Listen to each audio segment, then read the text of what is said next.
Hi friends, இன்றைக்கி நம்ம என்ன பார்க்க வரோன்னா கடலைக்கறி. அதுக்கு தேவையான பொருட்கள் 200 கிராம் கடலை எடுத்திருக்கேன். அதை நைட்டே ஊற வச்சு வச்சுருக்கேன்.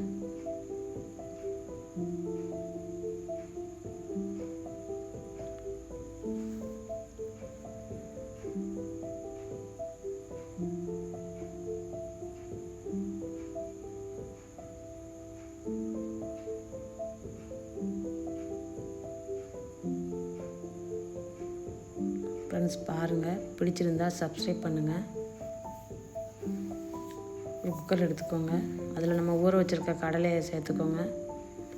போதுமான அளவு தண்ணீர் விட்டு கொஞ்சமாக உப்பு போட்டு குக்கரில் ஒரு 5 விசில் விட்டுருங்க.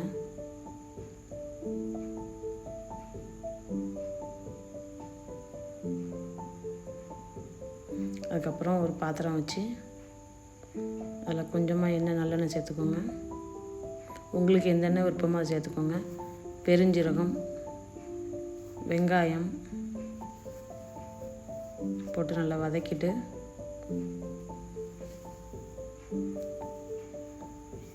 ஒரு 5 மினிட்ஸ்க்கு அப்புறம் தக்காளி சேர்த்துக்கோங்க. அது லேசாக இதானதும் பூடு,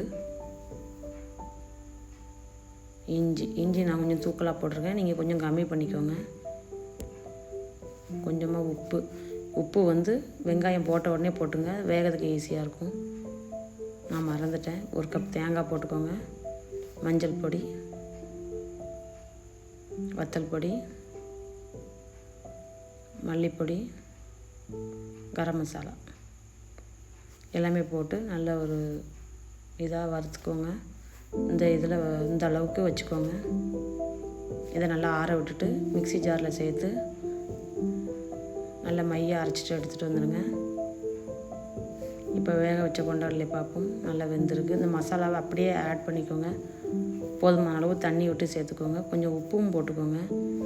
நான் வந்து ஈஸியான முறையில் உங்களுக்கு வைக்கிறேன். நான் வைக்கிறது அப்படியே இதில் வீடியோவாக எடுத்திருக்கேன் உங்களுக்கு. ஒரு விசில் விடுங்க குக்கர் மூடி. அதுக்கப்புறம் தாளிப்பு கொடுத்துருவோம்.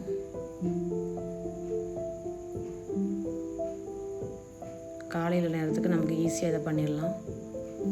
நல்லெண்ணெய் சேர்த்துக்கோங்க. கடுகு, உளுந்து, வெங்காயம், கருவேப்பிலை எல்லாம் போட்டு தாளிச்சிட்டு